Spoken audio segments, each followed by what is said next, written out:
আজ আমরা একটা খুশির ও আনন্দের বিষয় নিয়ে এখানে বসেছি।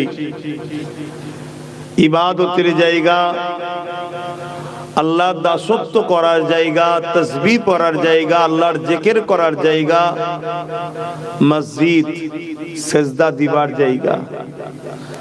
সেই মসজিদ আজকে রায়কোলার মানুষ তাদের প্রচেষ্টায় আল্লাহ পাক কবুল করেছেন, কমপ্লিট হয়েছে। সেই মসজিদের একটা উদ্বোধন উপলক্ষ করে একটা দুয়ার মাহফিল, সেই মাহফিলে আল্লাহ আমাদেরকে হাজির করিয়েছে এবং মসজিদটা তিনার নামে স্মরণে করা হয়েছে, যিনি পূর্ব ভারতের মানুষকে মসজিদ বানানো শিখিয়েছেন। জোরে বলুন সুবহানাল্লাহ। এ বাংলার মানুষ জানতো না মসজিদ কি। এখন তো লাখো হাজারো মসজিদ হয়েছে, হোক, তবে আল্লাহকে খুশি করার জন্য হোক, দলবাজি করার জন্য যেন না হয়। আল্লাহকে খুশি করার জন্য হোক, মানুষ আসবে, আল্লাহর ইবাদত করবে, এই নিয়ত থাকবে, গ্রুপবাজি না হয়, এটা আমাদের, এটা ওদের, এটা এদের, এরকম না হয়।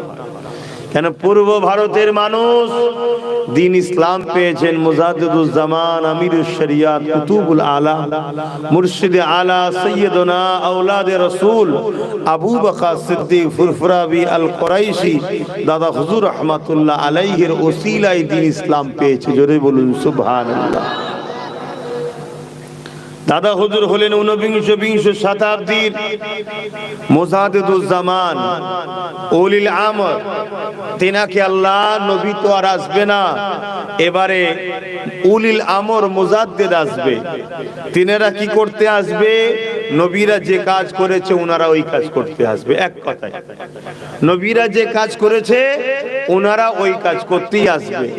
নবীদের ঘরে যিনি সিলেক্টেড করতেন তিনি আল্লাহ, মুজাদ্দিদদের ঘরেও যিনি সিলেক্টেড করেন তিনিও আল্লাহ। মুজাদ্দিদ দাবি করে হয় না যে আমার অনেক ফ্যান ফলোয়ার আছে, আব্বাস সিদ্দিকী যেখানে যায় লাখো হাজারো মানুষ জড়ো হয়, চলো কিছু আলেম উলামাকে পয়সা খাইয়ে দিয়ে চল বাবা তোরা আমাকে মুজাদ্দিদ বানিয়ে দে, তোদেরকে মাসের মাইনে সিস্টেম করে দিলাম। কেন? মুজাদ্দিদ হলে একটু র্যাঙ্কটা বাড়বে না কমবে? বলবেন তো, অনেক হাই র্যাঙ্ক, অনেক হাই র্যাঙ্ক। নবীর সঙ্গে মুজাদ্দিদ, নবীদের সঙ্গে মুজাদ্দিদের পার্থক্য কি? শুধু নবুয়াতটা থাকবে না, বাকি মুজাদ্দিদদের ঘরে আল্লাহ সব বিলায়েত দেয় যেগুলো নবীদের ঘরে দেওয়া হয়েছে। জোরে বলুন সুবহানাল্লাহ। এত বড় র্যাঙ্কের ব্যাপার। র্যাঙ্ক যখন বাড়বে ভক্ত মুরিদও বাড়বে, ভক্ত মুরিদ যখন বাড়বে নজরানা বাড়বে। চল 20টা মুফতি মৌলানাকে ভাড়া করে নি, মাসে মাসে 15-20 হাজার টাকা করে দেবো। চারিদিকে যাবি যে বলবি ইস জাবানে কা নয়া মুজাদ্দিদ আব্বাস সিদ্দিকী হ্যায়, শুধু এতটুকু প্রচার করে দিবি, 20,000 টাকা মাসে মাসে। আল্লাহকে সাক্ষী রেখে বলি, যার কুদরতি হাতে আমার জান আছে, খারাপ নেবেন না, আমি সব আলেমের বিরুদ্ধে নয়, কিন্তু রাসূলুল্লাহ বলেছেন আখিরি জামানায় আসমানের নিচে জমিনের উপরে সব থেকে নিকৃষ্ট হবে একদল আলেমরা, সব থেকে নিকৃষ্ট। প্যান্ট শার্ট পরা, দাড়ি দেখা, সিনেমা দেখা, যাত্রা দেখা, ফাংশন দেখা, এদের থেকেও নিকৃষ্ট হবে একদল আলেমরা। সবাই নয়, সবাই নয়। যেদিন নবীর পক্ষের উলামা থাকবে না, যেদিন নবীর পক্ষের আলেম থাকবে না, সেদিন তো আল্লাহ কিয়ামত করে দেবে। অবশ্যই আলেম আছে, হক আলেম আছে, কথা বুঝে আসছে। আজকের দিনে যদি বলা হয় যে হ্যাঁ দিয়া হবে, আমার বিশ্বাস গোটা করি নয়, অনেক পাওয়া যাবে, তারা লাইন দেবে, আপনি দিন, আমি প্রচার করে দেবো, দিন প্রচার করে দেবো। আরে শরিয়াত বিরোধী হবে, আচ্ছা ঠিক আছে দেন না, সব বুঝে নেবো, কোনো অত চিন্তা করছে, টাকা দেন, সব ঠিক করে দেবো। সেই সময় আমরা এসেছি। এই কথাটা প্রথম কেন বললাম? আল্লাহ নবী বললেন আখিরি জামানায় হাতের তালুতে আগুন রাখার থেকেও ঈমান বাঁচানো বড় কষ্টকর হবে। মসজিদ ভালো জিনিস, মাদ্রাসা ভালো জিনিস, কিন্তু মসজিদ মাদ্রাসা দেখে ছুটলে হবে না, এটা বোঝাবার জন্য আমি কথাটা প্রথম বললাম। ছুটবেন কি দেখে? ছুটবেন দেখে যে মসজিদটা বানাচ্ছে তার মধ্যে হুজুর আছে কিনা, অর্থাৎ নূর নবী আছে কিনা। যে মাদ্রাসা বানাচ্ছে তার মধ্যে দয়ান নবী আছে কিনা দেখুন, অর্থাৎ তার দিলে হুজুরের আজমাত, হুজুরের শান, হুজুরের মর্যাদা, হুজুরের ভক্তি, হুজুরের প্রেম, হুজুরকে সে কোন নজরে দেখে। এটা হলো আমাদের জন্য মাপকাঠি, এটা হলো আমাদের মুক্তির রাস্তা। কেন আমরা যদি মসজিদ বানানো দেখে আব্বাস সিদ্দিকী জগৎ বিখ্যাত ওলি হয়ে গেছে, তাহলে ঠকে যেতে পারে বাপ। আমি আমাকে দিয়ে উদাহরণ দিচ্ছি। আব্বাস সিদ্দিকী আজকের দিনে 50টা মাদ্রাসা চালাচ্ছে, ইটালি 3টে কমপ্লিট হলো মসজিদ, আরো আল্লাহ কারে চলছে, কমপ্লিট হলো তখন বলবো। কথা বুঝে আসছে?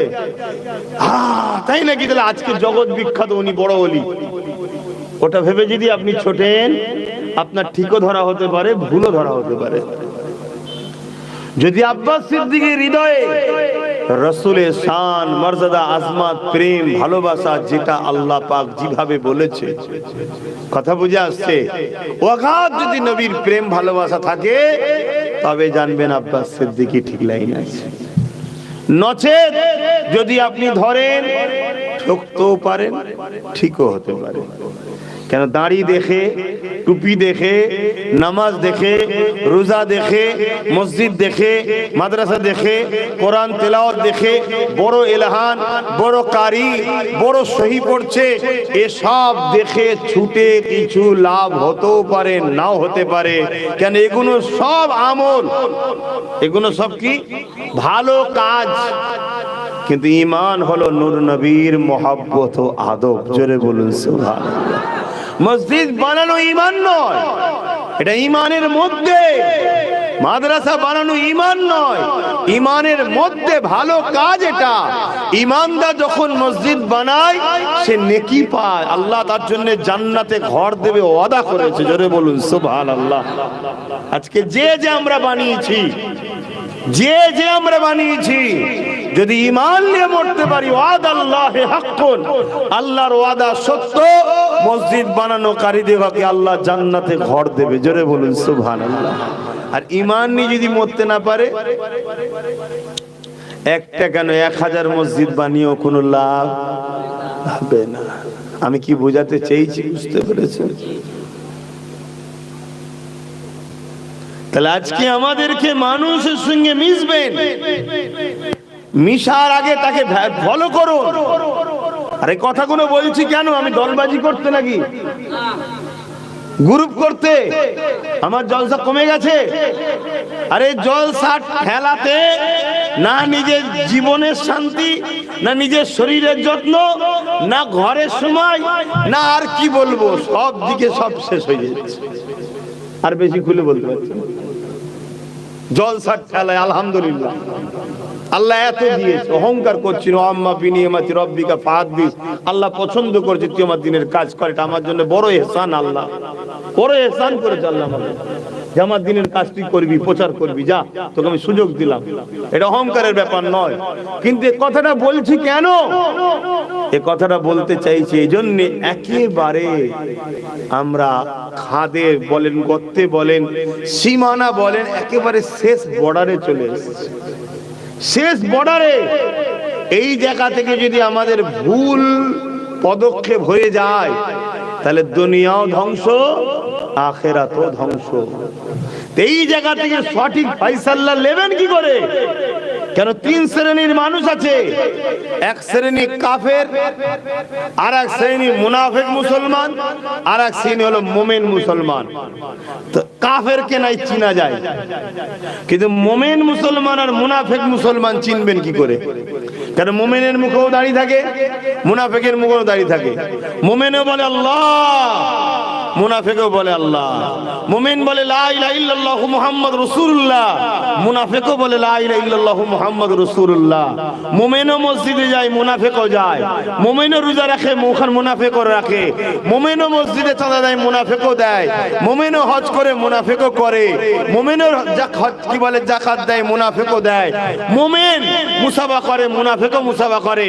মুমিনও দরুদ পড়ে, মুনাফিকও দরুদ পড়ে। চিনবেন কি করে? বড় কঠিন ব্যাপার নয়? এই চিনার জন্য আজকে প্রথম কথাতেই শুরু করলাম। অবশ্যই আল্লাহর ঘর উদ্বোধনের উদ্দেশ্যে আমরা এসেছি, কিন্তু আল্লাহর বন্ধুকে আমাদেরকে আগে জানতে হবে। কেন? আল্লাহ আমার আর তিনার, আল্লাহ আর বান্দার বীজখানে আল্লাহ নিজে মোহাম্মদ রসুলকে রেখেছে। জোরে বলুন সুবহানাল্লাহ। এই ফায়সালাটা কে করেছে? বলো যুবকরা, কে করেছে? আল্লাহ। বান্দা আর আল্লাহর, বান্দা ও খালেকের বীজখানে আল্লাহ নিজে মোহাম্মদ রসুলকে রেখেছে। অর্থাৎ তোরা বান্দারা আমার হাবিবের কাছে আসবি, হাবিবের সাথে, হাবিবের দেখানো রাস্তায় হাবিবকে সাথে নিয়ে আমি আল্লাহ আমার কাছে যারা আসবে তারাই পাবে আমার শ্রেষ্ঠ জান্নাত। জোরে বলুন সুবহানাল্লাহ। হাবিবকে ওভারটেক করে, হাবিবকে বাদ দিয়ে, হাবিবকে কষ্ট দিয়ে, হাবিবকে এড়িয়ে, হাবিবকে সরিয়ে দিয়ে যারাই আমার কাছে আসবে তারা হবে মুনাফিক, তাদের জন্য জাহান্নাম। শুনছেন তো নাকি? হ্যাঁ, বড় পাওয়ারের সাথে বুঝাচ্ছে আপনাদের। এই পৃথিবীতে লাখো মসজিদ, লাখো মাদ্রাসা, দাড়ি টুপি মাদ্রাসা মসজিদের কোনো অভাব নেই, কিন্তু তারপরও আমাদের বিপদের কি সমস্যা মিটেছে? এর কারণ কি? আল্লাহর রহমত থেকে আমরা দূরে সরে গেছি, তাই তো নাকি? আল্লাহর রহমতটা কি? আল্লাহ কোরআনের মধ্যে সূরা আম্বিয়ার মধ্যে বলেন, ওমা আরসালনাকা ইল্লা রাহমাতাল লিল আলামিন। এ বিশ্ব জগতের মানুষ, আমি আল্লাহ আমার পক্ষ থেকে তামাম আলমের জন্য আমি আমার নবীকে রাহমাতাল লিল আলামিন করে পাঠালাম। আল্লাহর রহমত তো হুজুর পাক সাল্লাল্লাহু আলাইহি ওয়াসাল্লাম। তাহলে বলছেন আল্লাহ রহমত চাই, তাহলে মানে হুজুর চাই। আল্লাহ রহমত ছাড়া বাঁচা যাবে না, হুজুর ছাড়া বাঁচা যাবে না। আল্লাহ রহমত ছাড়া নাজাত নাই, হুজুর ছাড়া নাজাত নাই। আকীদা ঠিক করেন, হুজুরকে বাদ দিয়ে কেউ নাজাত নাই। শুনছেন তো নাকি আমার কথা? বাপজান গুলো বুঝতে পারছেন তো? হ্যাঁ বাপ, বুঝেলেন। আমাদের কাছে অনেকে কোরআন দেখে দেখে গুমরা করেছে, জানেন না? হযরত আলী হুজুরকে শহীদ করেছিল কারা? উলামা ভাইরা জানে? খারিজি সম্প্রদায় বলা হয়, খারিজি, যারা কোরআন দেখিয়ে দেখিয়ে মানুষকে গুমরা করেছিল যে কোরআন আল্লাহর কথা, কোরআন মানো, আলী মেনো না। আম মানুষ ভাবলো ঠিকই তো, কোরআন তো আল্লাহর কথা, আমরা আলীর কথা শুনবো কেন? আল্লাহর কথা ছেড়ে দিয়ে আলীর কথা শোনে? আল্লাহ তো সৃষ্টিকর্তা। শুনছেন কেমন ভাবে গোমরা হলো? তাদেরকে খারিজি বলা হয়। এমন দল তৈরি করে ফেললো, হযরত আলী হুজুরকে শহীদ পর্যন্ত করে দিল সেই সব লোকেরা। শুনছেন? বলুন, হযরত আলী হুজুরকে যারা কোরআনের পক্ষে দাঁড়িয়ে আলী হুজুরকে শহীদ করেছে, এরা কেউ জান্নাত যাবে মনে হয়? আপনাদের ক্ষুদ্র বিবেক কি বলছে? বলুন, বলুন, বিবেক কি বলছে? কারণ আল্লাহ নবী জানিয়ে দিয়েছেন, এ বিশ্বে মানুষেরা শুনে রেখে দাও, আমি রাসূলুল্লাহ হলাম ইলমের শহর, আর আলী হলো শহরের দরজা। আমি রাসূলুল্লাহর কাছে আসতে গেলে আলীর মাধ্যম আসতে হবে, আলী ছাড়া আমাকে পাওয়া যাবে না। সেই হযরত আলীকে শহীদ করে দিল দাড়িওয়ালা টুপিওয়ালা মুনাফিকরা, সাধারণ মানুষের মধ্যে বিভ্রান্ত তৈরি করে দিল। কোরআন হলো আল্লাহ পাকের কথা, কোরআন মানো, আলীর কথা মেনো না। হযরত আলী কার কথা শোনাচ্ছিল? আল্লাহরই তো কথা শোনাচ্ছিল। কিন্তু আমার নবী সাহাবারা কি বলেছিল? এ বিশ্বে মানুষ ধোঁকায় পড়ে যাও না, অবশ্যই কোরআন মানবো, কিন্তু অন্য কারো থেকে নয়, হযরত আলী থেকেই মানবো।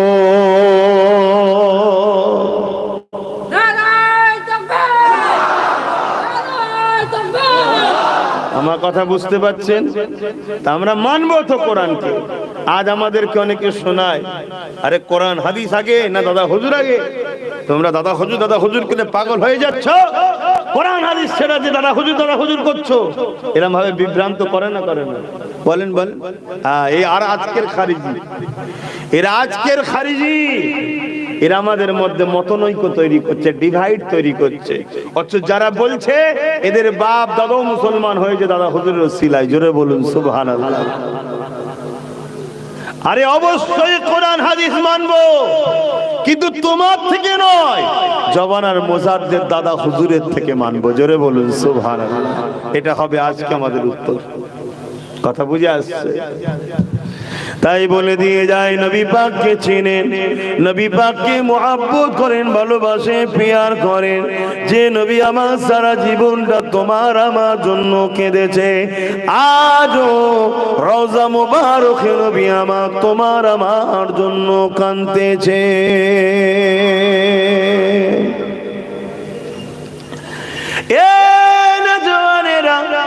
এই পৃথিবী জুড়ে যারা আমাদেরকে মিটাতে চাইছে, তারা বারবার মিটে গেছে, আমাদেরকে মিটাতে পারেনি। অথচ তাদের হাতে ক্ষমতা যুগে যুগে ছিল, অথচ তাদের হাতে অস্ত্র যুগে যুগে ছিল, অথচ তাদের দিকে পাওয়ার যুগে যুগে ছিল, তথাপিও তারা মিটে গেছে, আমাদের মিটাতে পারেনি। তাই তারা বড় রিসার্চ করে দেখে নিয়েছে, সব ক্ষমতা আমাদের পক্ষে থাকার পরও এই মুমিন মুসলমান নবীর গোলাম গুলোকে কেন মিটানো যায় না? তারা রিসার্চ করে দেখে নিয়েছে, এদের দিলে এমন একটা পাওয়ার আছে, যে পাওয়ারকে ঈমান বলা হয়। ওই ঈমান যতক্ষণ এদের মধ্যে আছে, এদেরকে কখনো মিটিয়ে দেওয়া সম্ভব নয়।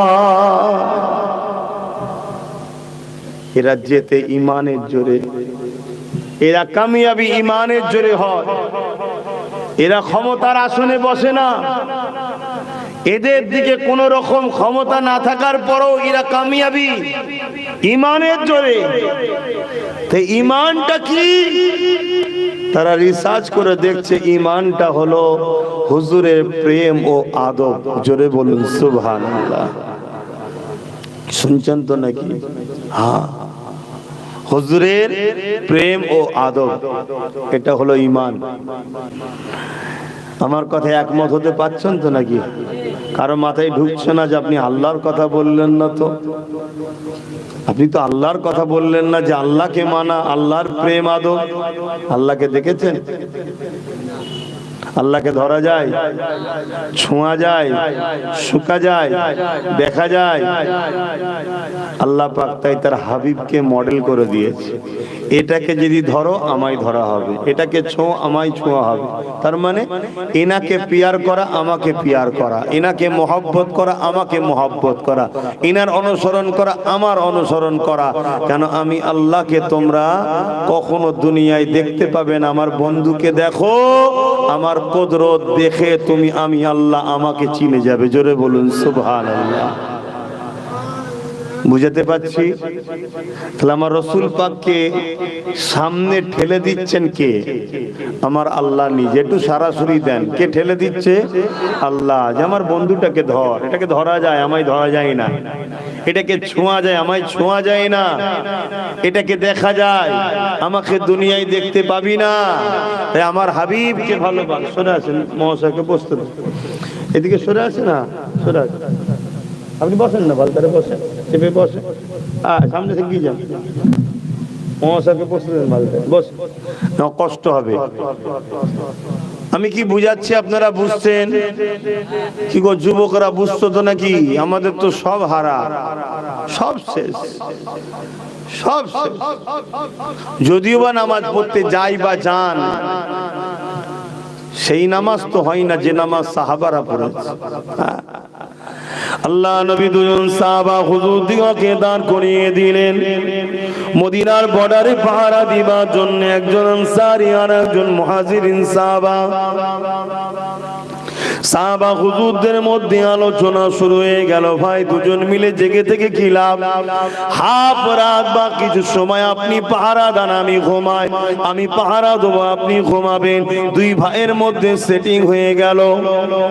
এ যুবকেরা মুয়াজ্জিন সাহাবা ঘুমিয়ে পড়লেন, পালাক্রমে আনসারী সাহাবা দাঁড়িয়ে রইলেন। আনসারী সাহাবা চিন্তা করতে লাগলেন, বেকার দাঁড়িয়ে দাঁড়িয়ে কি লাভ? আল্লাহ পাকের নামাজে দাঁড়িয়ে যায়। আর এখন এমনও মুসলমান আছে জুম্মাতেও নামাজ পড়ে না।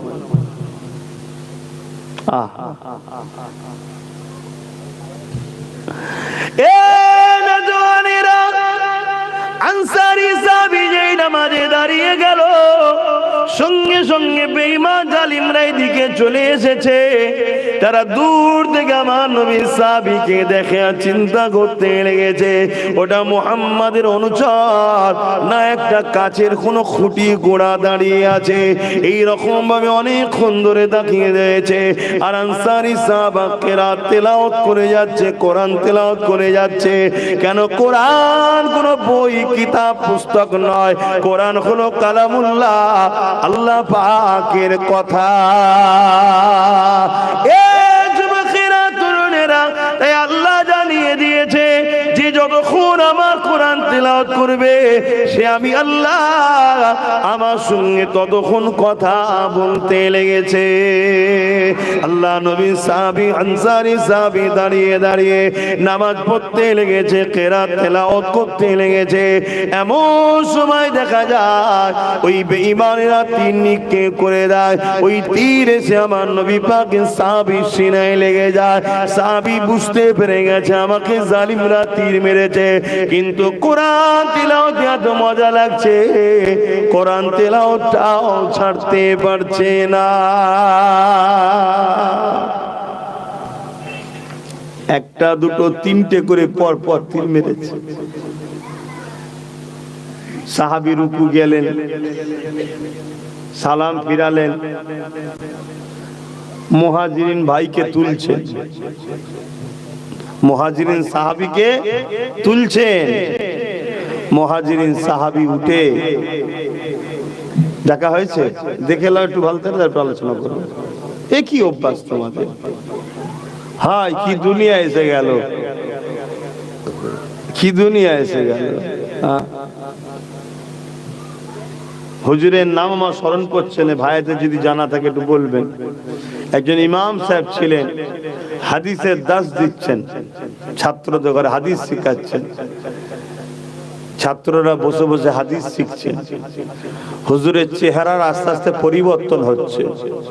একটা সময় পুরো শরীরটা নীল কালারের হয়ে গেছে, তথাপিও হাদিস তেলাওয়াত বন্ধ করেন। যখন হাদিস শেষ হয়ে গেল, ছাত্ররা জিজ্ঞেস করছে, হুজুর আপনার চেহারার মধ্যে পরিবর্তন দেখা দিচ্ছে, কি ব্যাপার? বলছে, হ্যাঁ বাবা, পিঠে একটা কি ঢুকেছে, কামড়াচ্ছে, 100 বার দংশন করেছে। খুলে দেখছে সাপ বিছে বলে না, ওই 100 বার কত জ্বলন বলুন তো। হুজুর তাহলে আপনি প্রথমবার কামড়ে দে। বাবা আমি নবীর হাদিস বলছি, কি করে হাদিস বন্ধ করে দে বাবা, দেখি জান আগে নয়, নবীর হাদিসটা আগে। জোরে বলুন সুবহানাল্লাহ।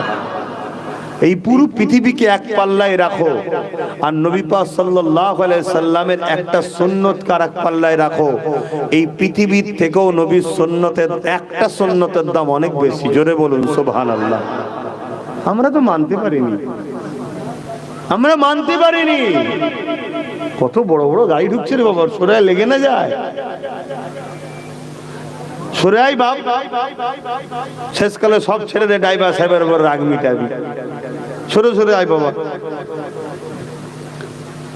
এবারে মসজিদের শুভ উদ্বোধনী বলে এখানে হচ্ছে, পরের বারে কোনো মাঠটার দেখে করবেন, কথা বুঝে আসছে। কেন এই জায়গায় ভাবে করা ঠিক হবে না, গাড়ি ঘোড়া সব যাচ্ছে। আবার পিছনে একটা চলে, যাও গাড়িগুলো সাইড দিয়ে দাও। তো ভাইয়েরা আমার, কি কথা বলছিলাম জানো? হ্যাঁ ওটা তো বললাম। তার আগে কি ওয়াজ করছিলাম?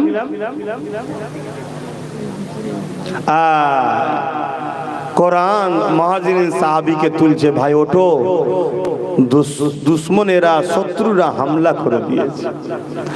আল্লাহ নবীর মুহাজির সাহাবী উঠে বলে, ও ভাই আনসারী সাহাবী রে, আপনাকে তিনটে তীর লেগে গেছে, আপনি আমাকে না তুলে একা একা কেন লড়াইটা করতেছিলেন?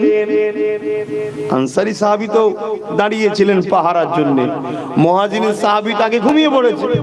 তিনটে তীর লেগেছে ভেবে মুহাজিরিন ভাই বলছে তো লড়াই করছিল। তরুণেরা এমন করে দেখা যায় মুহাজির সাহাবী যখন বলেন, ভাই আপনি একা একা কেন লড়াই করতেছিলেন, আমাদেরকে দুটাতে পারতেন, আমাকে তো ডাকতে পারতেন। আনসারী সাহাবা বললেন, ভাইর আমি লড়াই করি না, আমি তো আপনাকে শুইয়ে দিয়ে দাঁড়িয়ে দাঁড়িয়ে চিন্তা করতে লাগলাম একা একা দাঁড়িয়ে কি লাভ, এই জন্য আমি নামাজে দাঁড়িয়ে গেলাম। যখনই নামাজে দাঁড়িয়ে গেছি তীর এসে আমাকে লেগে যায়। ওই আনসারী সাহাবী বলে, একটা তীর যখন লেগেছিল আপনি আমাকে তো উঠাতে পারতেন। নূর নবী দয়া নবী জানিয়ে দিয়েছে নামাজ যেমন ফরজ, এটা অবশ্য নফল নামাজ পড়ছিল, তাহলে জান বাঁচানোটাও তো ফরজ, তাহলে আপনি কেন নামাজটা ছেড়ে দিয়ে তুললেন না? ওই সময় আনসারী সাহাবী বলে, আমি সূরা রহমান তেলাওয়াত করতেছিলাম, এত সুন্দর মজা লাগছিল, এত আনন্দ লাগছিল, এত ভালো লাগছিল, আমি মনে করছিলাম আমায় তীর লাগছে, আমি মনের মধ্যে লেগেছিলাম জান চলে যায় চলে যায়। সূরা রহমান তেলাওয়াতে যে মজাটা পাচ্ছি, এই তেলাওয়াতটাকে আমি কোনোভাবে বন্ধ করতে পারবো না।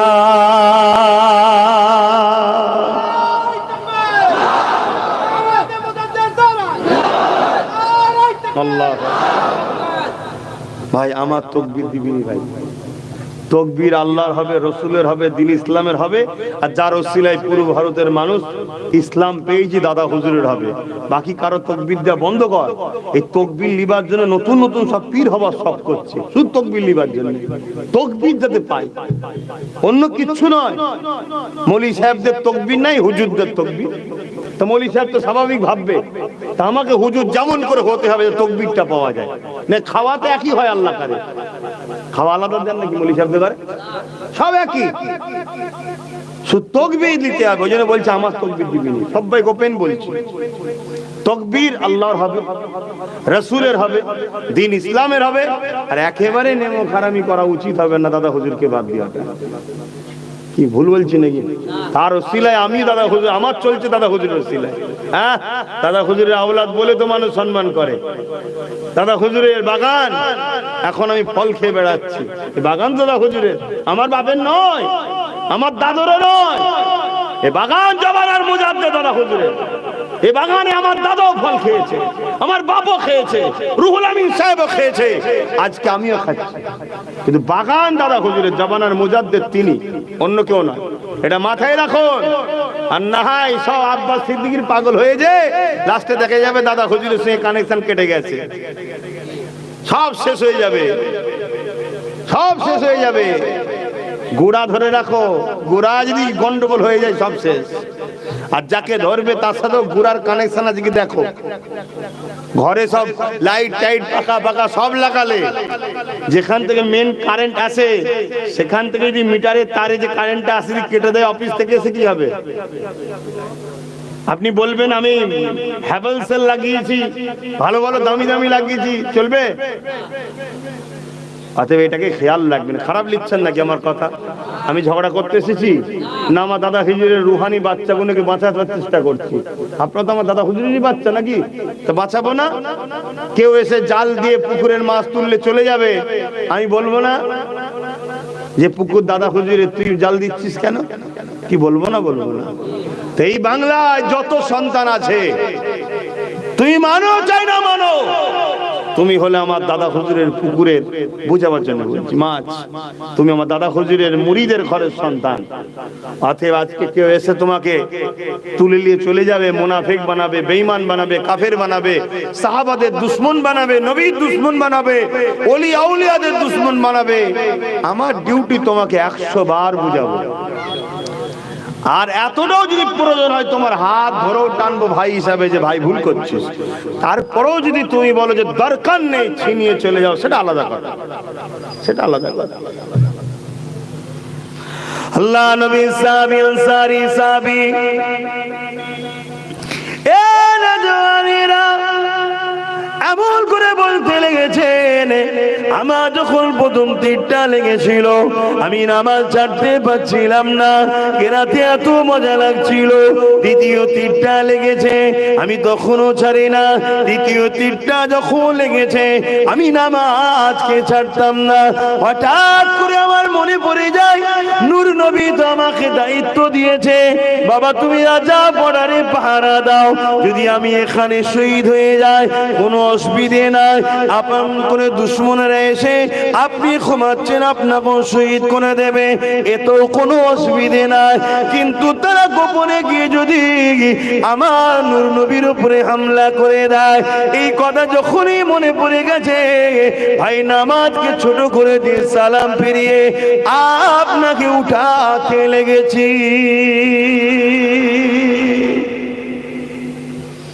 জানের জন্য নামাজ ছাড়ে নে, যাই নামাজ ছাড়বো না, নামাজকে ছোট করেছে নূর নবীর জানের জন্য, নূর নবীর সেফটির জন্য। জোরে বলুন সুবহানাল্লাহ। ঈমান দেখুন সাহাবা হুজুরদের ঈমান। আর আজকে লাখো কোটি নামাজি পাওয়া যাবে, হুজুরের প্রেমের বেলায় মুখ ভারী, হুজুরের দরুদ পড় মুখ ভারী। আরে নামাজের থেকে অনেক বড় ফরজ হলো দরুদ পড়া। আমি চ্যালেঞ্জের সাথে বলে যাচ্ছি, নামাজের থেকে অনেক বড় দরুদ হলো ফরজ হলো দরুদ পড়া। কারণ নামাজ আমার নবীর সুন্নাত, আল্লাহর ফরজ করেছে, নবী পড়েছে কিন্তু আল্লাহ পড়েনি। আর দরুদ আল্লাহ নিজে পড়েছে, জোরে পাঠিয়েছে, জোরে বলুন সুবহানাল্লাহ। কিন্তু আজ আমাদেরকে বহু দিন ধরে পরিকল্পিতভাবে কেউ কোরআন দিয়ে, কেউ দাড়ি দিয়ে, কেউ নামাজ দিয়ে, কেউ মসজিদ দিয়ে, কেউ মাদ্রাসা দিয়েছে, কিন্তু বিনিময়ে হুজুরকে কেড়ে নিয়েছে, নবীকে কেড়ে নিয়েছে। আর নবী না থাকার দরুন মসজিদ থাকার পরেও মসজিদের মধ্যে ঝগড়া হচ্ছে, নবী না থাকার দরুন মাদ্রাসার মধ্যে চিটিংবাজি প্রতারণা ঝগড়া হচ্ছে, সব থাকার পরও ঝগড়া সব জায়গায়। আর যেখানে হুজুর থাকবে সেখানে ঝগড়া হওয়াটা সম্ভব নয়। কথা মাথায় ঢুকছে না? ঢোকেনি? আমার কথা আপনারা বুঝছেন না ভুল বুঝছেন? আবার বলুন, ভুল বুঝছেন না তো? কেন 50-60 বছরের ময়লা পরিষ্কার করতে অনেক কষ্ট হবে? 50-60 বছরের ধরে এই চেষ্টা, 50-60 বছর ধরে এই চেষ্টা চলছে যে হুজুর থেকে উম্মতকে সরাও। আমি বাংলার কথা বলছি, অন্য অন্য জায়গায় 100 বছর ধরে চলছে। কথা বুঝে আসছে? আর তার আগেও যুগে যুগে যুগে যুগে ছিল, কিন্তু কামিয়াবি হতে পারেনি। এই যে আজকে বিরাট একটা কামিয়াবির জায়গায় তারা পৌঁছাতে পেরেছে, উম্মতকে নবী থেকে সরিয়েছে, এটা সুলতান আব্দুল হামিদ চলে যাবার পর এরা মাথা ছাড়া দিয়েছে। যতদিন সুলতান আব্দুল হামিদ ছিল এরা মাথা ছাড়া দিতে পারেনি। কেন? সুলতান আব্দুল হামিদ ছিলেন রাসূলের আশিক। কেউ নবীর সামনে গুস্তাখি করলে সঙ্গে সঙ্গে তার বিরুদ্ধে মৃত্যুদণ্ডের ফতোয়া দিত, মৃত্যুদণ্ড, শাস্তি। কথা মাথায় ঢুকছে না? ঢোকেনি? হ্যাঁ, আমি এই জায়গায় ছোট্ট একটা কথা বলছি, তাহলে বুঝতে পারবেন আমার নবীর বিষয়ে আমাদেরকে কতটা সজাগ হওয়া দরকার, কতটা সজাগ হওয়া দরকার। এক বন্ধু আর এক বন্ধুর সঙ্গে কথাবার্তা হচ্ছে, একজনের সঙ্গে আর একজনের কথাবার্তা হচ্ছে, আর সেখানে আমাদের মাযহাবের একজন জগৎ বিখ্যাত ইমাম, ইমামে আজম আবু হানিফা হুজুরের ছাত্র হযরতে ইউসুফ, ইমাম হযরতে ইউসুফ রাহমাহুল্লাহ, তিনি সেখানে উপস্থিত। ওদের মধ্যে কথা হতে হতে একজন বলছে যে আমার দয়ার নবী কদু খেতে বড় পছন্দ করতেন। শুনছেন আপনারা? শুনছেন তো? দয়ার নবী কদু খেতে বড় পছন্দ করতেন। এই কথাটা শুনে আরেকজন উত্তর দিচ্ছে, ভাই আমাকে কদু ভালো লাগে না, আমাকে কদু ভালো লাগে। এর মধ্যে ভুল কিছু আছে এমন কোন কথা? হুজুর পছন্দ করতেন একজন বলল, আর একজন বলল ভাই আমার কিন্তু কদু পছন্দ নয়, আমি কদু খাই না, আমি পছন্দ লাগে না। এর মধ্যে ভুল কোথায় আছে? কিন্তু হযরতে ইমাম ইউসুফ রাহমাহুল্লাহ উঠে দাঁড়িয়ে পড়লেন। ইমাম, জগৎ বিখ্যাত ইমাম, ফকিহ, ফতোয়া দেয়। ইসলাম শরিয়াতের জজ তিনারা, ইসলাম শরিয়াতের মুফতি মানে কি জজ। কাজী বিচারক ফতোয়া দিলেন এ মালাউন যদি তওবা না করে কে কতল করা ফরজ হয়ে গেছে। জোরে বলুন সুবহানাল্লাহ। কেন না ও নবী কদু খেতে পছন্দ করে, তার রিয়াকশন পাল্টাও বলল আমার পছন্দ নয়। অতএব নবীর পছন্দের সাথে পাল্টার পছন্দ নয় বলাটার দরুন শরিয়াতের ফতোয়া ও কুফরি করেছে, ওকে কতল করতে হবে, কতল করা ফরজ হয়ে গেছে, ওয়াজিব হয়ে গেছে। ভাবতে পারছেন আমার নবীটা কে? সেই নবী সম্বন্ধে আমাদের কতটা গুরুত্ব থাকা দরকার, কতটা প্রেম থাকা দরকার, কতটা আলোচনা করা দরকার, কতটা এই যুব সমাজকে তার লিডারকে চিনানো দরকার। আজকে এই যুব সমাজ তো লিডারহীন বলেই মার খাচ্ছে। এদের লিডার কই বলুন, এদের লিডার কই? এদের না ধর্মীয় লিডার আছে না রাষ্ট্রীয় লিডার আছে। আমি ধর্মীয় লিডার নিয়ে আলোচনা এখন করবো, কেন ধর্ম সভায় এসছি। যখন জনসভায় আসবো তখন রাজনীতি লিডার নিয়ে আলোচনা করব। ধর্মীয় লিডারই বা কই আপনাদের বলুন, কই? আমার কথা বুঝতে পারছেন তো নাকি? এই উম্মতকে উচিত রাসূল চিনানো। প্রত্যেকটা মসজিদে 4টে জুম্মা হয়, 3টে জুম্মা ইমাম সাহেবের উচিত এই উম্মতকে নবী সম্বন্ধে জানানো, নবীর জীবনী শোনানো। এখন কেউ বলতে পারে আমি নবীর জীবনী শোনাইনি, আমি কিন্তু কোরআন শোনাই, আল্লাহর কথা শোনাই, আল্লাহর কথা শোনাই, তাফসীর খুলে খুলে জুম্মায় জুম্মায় বয়ান করি। মনে রাখবেন আরেক মুনাফিক, আমি এত বড় কথা বলে যাচ্ছি, আরেক মুনাফিক যদি বলেন কেন, আমার নবীর জীবনীটাই হলো রাসূলের প্রকৃত, নবী পাক সাল্লাল্লাহু আলাইহি ওয়াসাল্লামের জীবনীটাই হলো আল্লাহর কোরআনের বাস্তব হলো নবীর জীবনী। জোরে বলুন সুবহানাল্লাহ, আরো জোরে বলুন সুবহানাল্লাহ। আম্মা জান আয়েশা সিদ্দিকা রাদিয়াল্লাহু তাআলা আনহাকে আমার নবী সাহাবারা জিজ্ঞেস করেছিলেন, আম্মা জান আমার নবী পাক সাল্লাল্লাহু আলাইহি ওয়াসাল্লাম সম্বন্ধে কিছু বলেন, তেনাকে তো আমরা চিনতে পারলাম না, তেনাকে আমরা চিনতে পারলাম না। সাহাবারা বলছেন আমরা চিনতে নবীকে, জোরে বলুন, পারিনি। হাই হাই হাই হাই, আজ কিছু মানুষ বলছে আমরা নবী চিনতে পেরে গেছি। কেমন গো? বলছে আমাদের মতো মানুষ। বলছে না, বলে না, বলুন। এগুলো দেখতে হবে বাপ। এসব ঈমান লুটার জন্য ষড়যন্ত্র চলছে।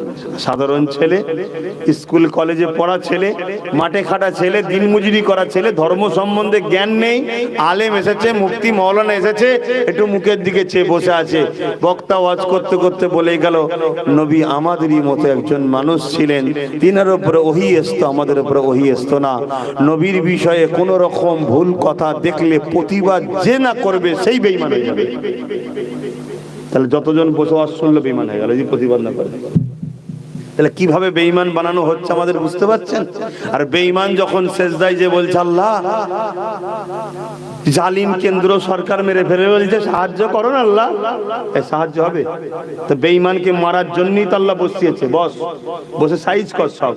কেন? খোদার বিনা হুকুম ছাড়া গাছের পাতা লড়ে না। তাহলে দেশের মাথায় কে বসবে? খোদার হুকুম ছাড়া থাকে না ওখানে। আমি কি ওয়াজ করছি বুঝছেন তো নাকি? কথা বলেন, হুকুম থাকে না? থাকে না। আল্লাহর বিনা হুকুমে আমি চলে এসেছি নাকি এখানে? এই আজকে এই দাওয়াত কি আল্লাহর বিনা হুকুমে? সব কিছু খোদার ইশারায় হচ্ছে, ঠিক না বেটি? আজ আমাদের ঘরে বড় প্ল্যান করে বেঈমান করা হচ্ছে। তো সাহাবা হুজুররা কি বললেন আমার নবী কেমন? আমরা সাহাবারা হুজুর এতদিন সাথে থেকে আম্মা চিনতে পারছি না। পর্দার আড়াল থেকে জিজ্ঞেস করছে, আম্মাজান বলছে তোমরা কোরআন পড়োনি? আম্মাজান আয়েশা হুজুর কি বলছে, তোমরা কোরআন পড়োনি? বলছে জি পড়েছি তো। আমার নবী পাক সাল্লাল্লাহু আলাইহি সাল্লামের জীবনটাই হলো কোরআন। জোরে বলুন সুবহানাল্লাহ। অর্থাৎ তোমরা যে কোরআন পেয়েছো কাগজে কালিতে লেখা, ওর বাস্তবটা হলো মুহাম্মাদুর রাসূল। জোরে বলুন সুবহানাল্লাহ।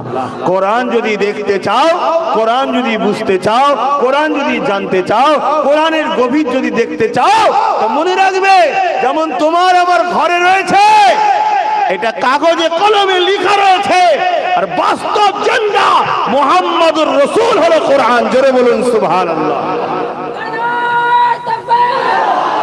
আমাকে ভুল বুঝবেন না। অর্থাৎ তিনার উঠা বসা, চাল চলন, কথাবার্তা, শুয়া খাওয়া সবকিছু কোরআন অনুযায়ী। কথা মাথায় ঢুকছে না? ঢোকে না? ভুল বুঝবেন না, আজকে বুঝুন। যদি বলেন আমরা আম মানুষ, এত কি করে শিখবো? শিখতে হবে, দিন শিখা ফরজ, জানেন না? আপনি কবরের জমিনে যখন যাবেন আপনাকে কটা প্রশ্ন করা হবে? কথা বলেন, তিনটে। প্রথম নম্বর কি? মান রাব্বুকা, তোমার রব কে? একজন বলল রব্বি আল্লাহ, আর এক মুর্দা বলছে লা আদরি, জানি না। যে বলল রব্বি আল্লাহ, তাকে কি আল্লাহ বলবে যাও আমাকে চিনে গেছে ছেড়ে দাও? ফেরেশতা বলবে আল্লাহ আপনাকে চিনে গেছে ছেড়ে দিই, আল্লাহ বলবে না দাঁড়া বাকি আছে। আর যে বললো লা আদরি, চিনি না, আল্লাহ বলবে নাকি ওকে মার, আমাকে চিনে নে, মার, শাস্তি দে, এ বলবে নাকি? না, এখনো বাকি আছে। তাহলে থেকে কি বুঝছেন? আল্লাহ থেকে বেশি যদি আমরা মাথা মারতে শুরু করি, বিপদ আছে না নাই?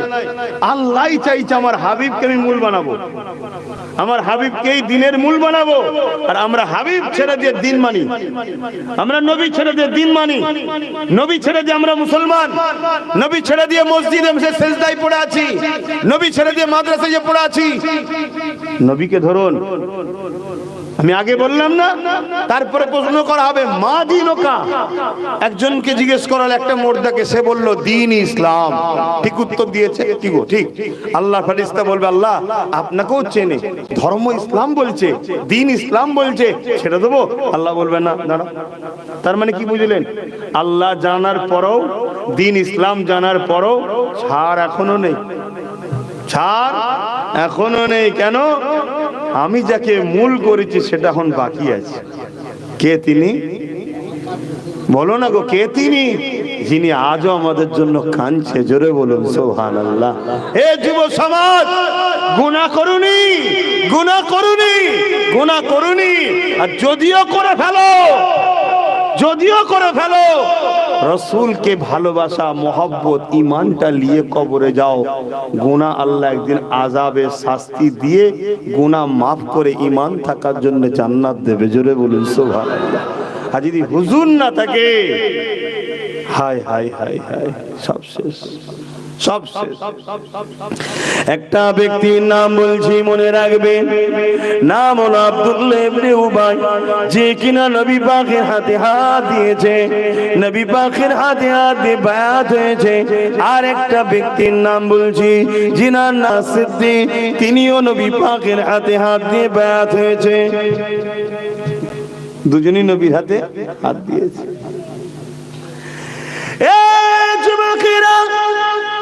আব্দুল্লাহ ইবনে উবাই নবী পাকের পেছনে ইক্তেদা করে নামাজ পড়েছে। সিদ্দিক আকবরও নবী পাকের পেছনে ইক্তেদা করে নামাজ পড়েছে। আব্দুল্লাহ ইবনে উবাই রোজা রেখেছে, আবু বকর সিদ্দিকও রোজা রেখেছে।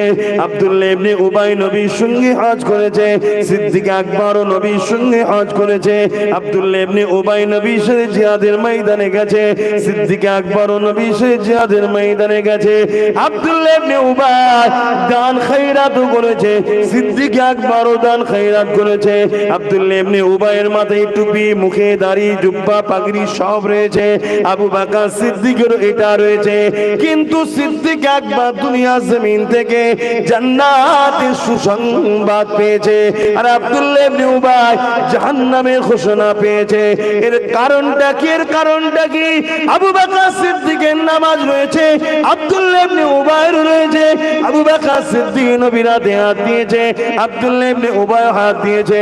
আবু বকর সিদ্দিক রোজা রেখেছে, হজ করেছে। আব্দুল্লাহ ইবনে উবাইয়েরও এটা রয়েছে। আবু বকর সিদ্দিকের দাড়ি, টুপি, পাগড়ি রয়েছে, আব্দুল্লাহ ইবনে উবাইয়েরও রয়েছে। কারণটা কি? তাহলে রইল পার্থক্য কোথায় রইল? এ যুবকেরা, তরুণেরা, বাবেরা, হযরত আবু বকর সিদ্দিককে জিজ্ঞাসা করা হয়েছে, হুজুরের কারণটা কি? হযরত আবু বকর সিদ্দিক বলল, শোনো, আব্দুল্লাহ ইবনে উবাইয়ের যা রয়েছে আমি আবু বকরের তাই রয়েছে, কিন্তু আমার যা আছে আব্দুল্লাহ ইবনে উবাইয়ের তাই নাই। আব্দুল্লাহ ইবনে উবাই নবীর হাতে হাত দিয়েছে, আমিও দিয়েছি। ওরও নামাজ আমারও নামাজ, ওরও রোজা আছে আমারও রোজা আছে, ওরও হজ আছে আমারও হজ আছে, ওরও দান খায়রাত আছে আমারও দান খায়রাত আছে, সব ওর যা আছে আমারও তাই আছে। কিন্তু মনে রাখবে, আমার অন্তরে, আমার হৃদয়ে নূর নবীর আদো ভালো ভালোবাসা হাইয়া প্রেম আছে যেটা আব্দুল্লাহ ইবনে উবাইয়ের নাই। এই জন্য আমি আবু বকর আল্লাহর জান্নাতের ঘোষণা পেয়েছি, আর ও মুনাফিকি করে জাহান্নামী হয়েছে। কি বুঝলেন? বুঝতে পারছেন তো নাকি? একটু হ্যাঁ কি না বলেন, বুঝতেন তো নাকি? তাহলে কোনটা লাগবে আগে বলুন? তাহলে কেউ যদি বলে আমি কোরআন খুলে খুলে বলি, হুজুরের জীবনী বলা আমি কোরআন আল্লাহর কথা, আরে আল্লাহর কথা তো অবশ্যই, কিন্তু কোরআনের বাস্তবটাই তো মুহাম্মাদুর রাসূল। জোরে বলুন সুবহানাল্লাহ। কোরআনটা তো রাসূলুল্লাহর উপর এসেছে, নবী তো সাহেবে কোরআন, কানা খুলুকুল্লাহুল কোরআন। তাহলে কেউ যদি কোরআন বুঝতে চায় তাকে নবীর জীবনী দেখতে হবে, কারণ নবী যা করেছে কোরআন অনুযায়ী করেছে। জোরে বলুন সুবহানাল্লাহ। আর কোরআনই তো বলছে মা আতাকুমুর রাসূল ফাখুযুহু ওয়া মা নাহাকুম আনহু ফান্তাহু। হে বিশ্বের মানুষ, আল্লাহ জানাচ্ছেন কোরআন কালামুল্লাহর মধ্যে আমার হাবিব যা আদেশ করেছে নিয়ে নাও, যা নিষেধ করছে ছেড়ে দাও। আমার হাবিবের হ্যাঁ হ্যাঁ বলো, নাই না বলো। আমার হাবিব যেটা দিচ্ছে নাও, যেটা ছাড়তে বলছে ছাড়ো, তবেই তোমরা কল্যাণ ও কামিয়াবি হবে। শুনছেন তো নাকি? তাহলে জম্মায় উচিত তো নবীর জীবনী উম্মতকে শোনানো, সাধারণ মানুষকে, কে আমার নবী এই করেছে, আমার নবী এই করেছে, আমার নবীর এই চলন, এই স্টাইল, আমার নবীর মাকাম এত, আমার নবীর সম্মান এত, আমার নবীকে আল্লাহ এত ভালোবাসে, এগুলো উম্মতকে শোনানো দরকার আছে না? না, এতে কি হবে? ঈমান পাওয়ার হবে। জোরে বলুন সুবহানাল্লাহ। আর একটু খুলে বলি, এই যে গাছ দেখছেন, এই গাছে দেখুন ডাল পাতা রয়েছে, ফল হয়, ঠিক আছে। এখন যদি কেউ দু চারটে ডাল কেটে দেয়, কি সব কটাই যদি কেটে দেয়, গাছটা কি মরে যাবে? কেন মরবে না? ওর মূল ঠিক আছে, ওর মূল ঠিক আছে। কিন্তু এই মূল থাকার দরুন দেরি হলো, আবার গাছে কিন্তু নতুন ডাল গজাবে, নতুন পাতা গজাবে, আবার ফল ধরবে, ফুল ধরবে, দেরি হবে হয়তো, কিন্তু হবে। কেন হবে? ওর মূল ঠিক আছে। কথা মাথায় ঢুকছে? আর কেউ একজন গাছের ডাল পাতা সব রেখেছে, কিন্তু মূলটাতে গরম পানিতে মেরে দিয়েছে। বলুন না গো, থাকবে কিছু? আপনারা আম মানুষ আম ভাবে বুঝাচ্ছে, আলেমের কাছে আলেমের মতো কথা, আম মানুষের কাছে আম মানুষের মতো বুঝাতে হবে। আর না সব উপর দিয়ে চলে যায়, মাথার উপর দিয়ে বকাই সারা। বলুন থাকবে? কেন থাকবে না? ওর মূল শেষ, ঠিক তো? এই গাছের ডালপালা পাতা এগুলো হলো নামাজ, রোজা, দাড়ি, টুপি, হজ, যাকাত। আর মূলটা হলো ভেতরে আছে গভীরে, এই অন্তরে থাকে ঈমান। দাড়ি, টুপি, নামাজ সব আছে, ঈমানটা শেষ হয়ে গেছে যেমন সব শেষ। আর দাড়ি, টুপি, নামাজে যদিও কম থাকে, ঈমান যদি ঠিক থাকে, একদিন না একদিন আবার ও পরিবর্তন হবে, তওবা করবে, হাজি হবে, নামাজি হবে, আল্লাহ আল্লাহ করতে করতে কবরে যাবে। জোরে বলুন সুবহানাল্লাহ। ঈমান ঠিক কর, ঈমান ঠিক কর। ঈমান আলাদা জিনিস, আমল আলাদা জিনিস। ঈমানের পাঠ আলাদা, আমলের পাঠ আলাদা। ঈমানদার যখন নামাজ পড়ে ওটা তখন তার জন্য আমল হয়, বেঈমান নামাজ পড়লে ওটা আমল হয় না। ঈমানদার দাড়ি রাখলে সুন্নতে রাসূল হয়, নেকি পায়। আর আমার দেশের প্রধানমন্ত্রী দাড়ি রাখলে কোনো নেকি হয় না। এই নেকি হবে না? তাহলে সমস্যা কোথায়? সমস্যা কিসের? না, একটা দাড়ি ঈমানদারের আর একটা দাড়ি বেঈমানের। কথা মাথায় ঢুকছে না? ঢোকে না? তাহলে ঈমান অবস্থায় দাড়ি রাখলে সুন্নাত হয়। তাহলে মুসলমানদের মধ্যে এমন কত লোকের দাড়ি আছে যাদের ভেতরে হুজুরের প্রেম আদব নেই। ও দাড়ির কোনো দাম আছে? আমি কি বুঝাচ্ছি? বুঝছেন তো? এটা আগে বুঝুন।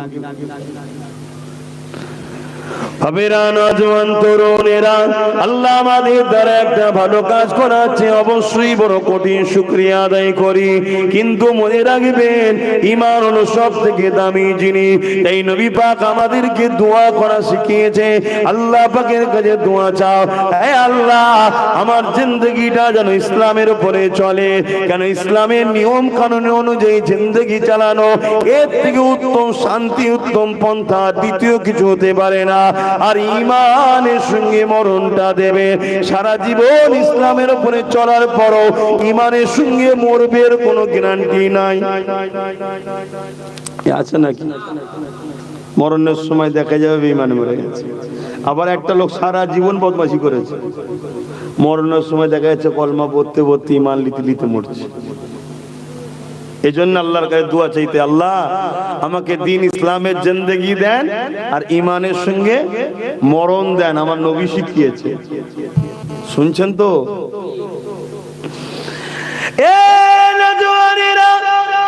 আল্লাহ নবীর মুহাব্বত ভালোবাসা হৃদয়ের মধ্যে আনেন। সাহাবী নামাজ ছাড়তে চাই না, যা চলে যায় চলে যায়, আমি নামাজকে ছাড়বো না। কিন্তু যখনই নবী পাকের কথা মনে পড়ে গেছে, সাহাবী সঙ্গে সঙ্গে নামাজকে ছোট করে দিয়ে সালাম ফিরিয়ে এলে মুহাজিরিন ভাইকে তুললে। মুহাজিরিন ভাই এমন করে লড়াই করতে লাগলো, শত্রুটা যখন পালিয়ে গেল, ওই সময় আনসারী সাহাবী সিনা থেকে তীরখানা বার করার চেষ্টা করতে লেগেছে, কিন্তু তীরে হাত দিতে দিচ্ছে না, এত যন্ত্রণা করছে। ওই সময় আনসারী সাহাবী বলে, এ আমার নবী পাকের ভাই সাহাবী রে, যখন আমি নামাজের মধ্যে ছিলাম তীর লেগেছিল, কোনো কষ্ট বুঝতে পারিনি।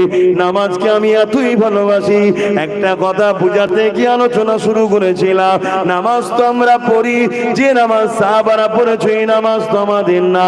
রেয়ালে এক কাজ করো, আমি নামাজের মধ্যে আবার দাঁড়িয়ে যাই, তীর গুলো বার করে নেবে, আশা করছি আমি বুঝতে পারবো না। আনসারী সাহাবী আবার নামাজে দাঁড়িয়ে গেল, মুহাজিরিন সাহাবী তীর বার করতে লাগলেন, রক্ত চারিদিক দিয়ে ফিচকিরি দিয়ে বেরোতে লেগেছে, কিন্তু আনসারী সাহাবা একবার উহাও করে না, লড়ে না। কেননা নামাজের মধ্যে যখন তিনারা দাঁড়িয়ে যেতেন, আমার আল্লাহ পাকের সঙ্গে তিনাদের দিদার হতে লাগতো। যদিও বা তিনারা দেখতে না পারতেন, আমার আল্লাহ দেখছে এই ভয়ে তিনারা এত জড়সড় হয়ে থাকতো, তিনাদের উপরে পাখি পক্ষী বসলো, বুঝতে পারা যেত না। তাই তীরগুলোকে বার করে নিল, আনসারী সাহাবী কিছুই বুঝতে পারল না। আরো জোরে বলুন সুবহানাল্লাহ।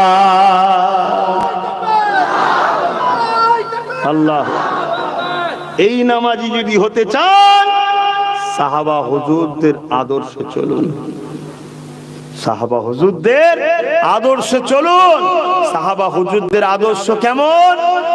একটা কথা বলি, হ্যাঁ কি গো, শুনবেন না?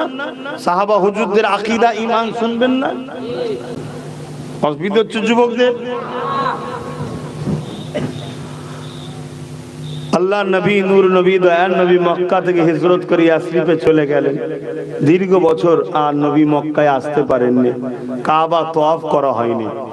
এক বছর নবী পাক সাহাবা হুজুরদের কয়েকজনকে নিয়ে মক্কা তওয়াফের, কাবা তওয়াফের উদ্দেশ্যে রওনা দিলেন। মন দিয়ে শোনেন, মন দিয়ে শোনেন।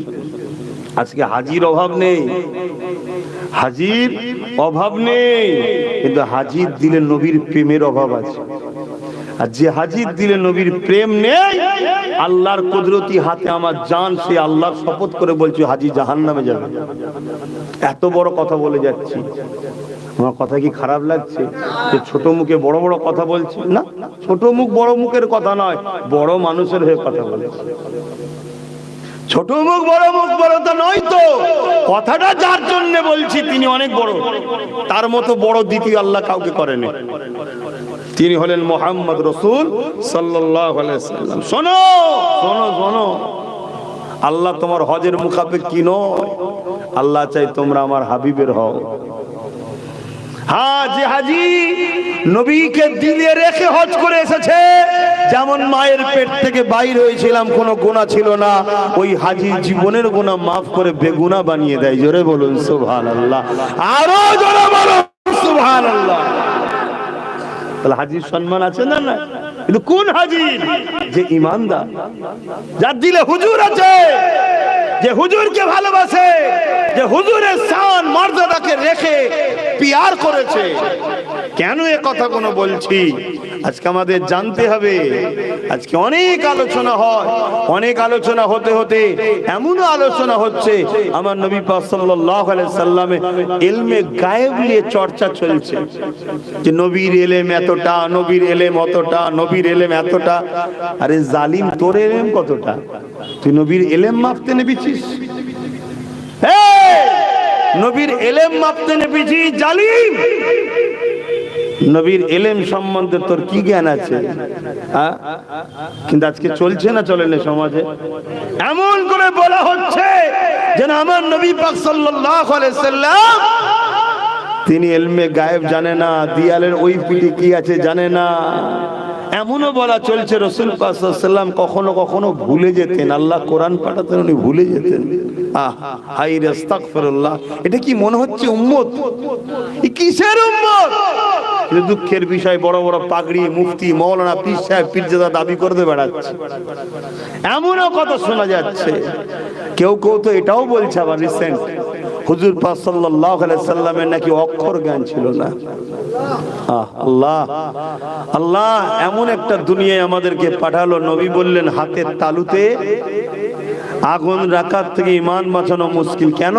কাকে মানবেন? আব্বাস সিদ্দিকীকে ভালোবাসেন, আব্বাস সিদ্দিকী ঈমান চোর হয়ে যদি ঘুরে বেড়ায় তাহলে আম্মানু যাবে কোথায়? এজন্য নবী বললেন আখেরি জামানে আসমানের নিচে জমিনের উপরে সব থেকে নিকৃষ্ট হবে একদল মুনাফিক, একদল আলেম সম্প্রদায়। কেন? ওরা আমার নবী বলছেন আমাকে বড় কষ্ট দেবে, আমাকে অক্ষর জ্ঞান জানে না, আমার ইলম নেই, আমি ইলমে গায়েব জানি না, মানুষের অন্তরের খবর নাকি নবী জানে না। এমনও কথা সমাজে বলে বেড়ানো হয় না, হয় না? বলছে আল্লাহ জানে। আচ্ছা, আল্লাহ জানে এটা কোনো প্রশ্ন? এটা নিয়ে কারো ইখতিলাফ হয়? আল্লাহ জানে, সবাই জানে। হায় হায় হায় হায়, সেদিনের বেঈমানরা জানতো নবী তো তিনি হবে যিনি অন্তরের খবর বলতে পারবে। জোরে বলুন সুবহানাল্লাহ। তাই তো এমন করে হাবিব ইয়ামানি, ইয়ামান থেকে আবু জেহেল একজনকে নিয়ে এসেছিল যার নাম হলো হাবিব ইয়ামানি। ওই হাবিব ইয়ামানি আমার রাসূলুল্লাহকে জিজ্ঞাসা করলো, হে মুহাম্মদ সাল্লাল্লাহু আলাইহি ওয়াসাল্লাম, বলো তো দেখি আমার হৃদয়ের মধ্যে একটা কষ্টদায়ক কথা রয়েছে, জানি আমি বড় ব্যথার মধ্যে ঘুরে বেড়াই, জানি আমি বড় কষ্টের মধ্যে রয়েছি। মক্কা জমিন থেকে আমি অনেক দূরে, এ যুবকেরা জীবনের প্রথম নবীর সঙ্গে সাক্ষাৎ হচ্ছে। হাবিব ইয়ামানি জানে ইনি যদি সত্যি নবী হয় অন্তরের খবর বলে দেবে। মক্কার বেঈমানেরা সেদিনে জানতো নবীরা অন্তরের খবর বলতে পারে। আজকের মুফতি মাওলানা পীর সাহেব দাবিদার, তারা নবীর ইলম সম্বন্ধে সমালোচনা করছে। হায় রে দুনিয়া, এ কেমন উম্মত! এই উম্মতের মাহফিলে বসে আর সে নবীকে ছোট করবে, তুমি চুপ করে বসে শুনে চলে যাবে। মনে রেখে দাও, আজকে শুনে রাখো যে নবীর বিষয়ে সমালোচনা শুনে ইমাম মালিক হুজুর বলতে লেগেছে, সঙ্গে সঙ্গে তার প্রতিরোধ করো। যদি প্রতিরোধ করতে না পারো তোমার বেঁচে থেকে লাভ নেই, মরে যাও। কেন নবীর বিরুদ্ধে কথা হবে, প্রতিরোধ প্রতিবাদ যদি না হয় তার মধ্যে ঈমান থাকবে না, থাকবে না। তাই আজকে বলে দিয়ে যায়, যেখানে সেখানে ওয়াজ শুনতে যাওয়ার আর সময় নাই।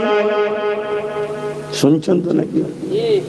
যদি ভালোবাসেন কথাগুলোকে একটু মাথায় ঢুকান, আর যদি না ভালোবাসেন যা খুশি করবে যান, যা খুশি করবে যান।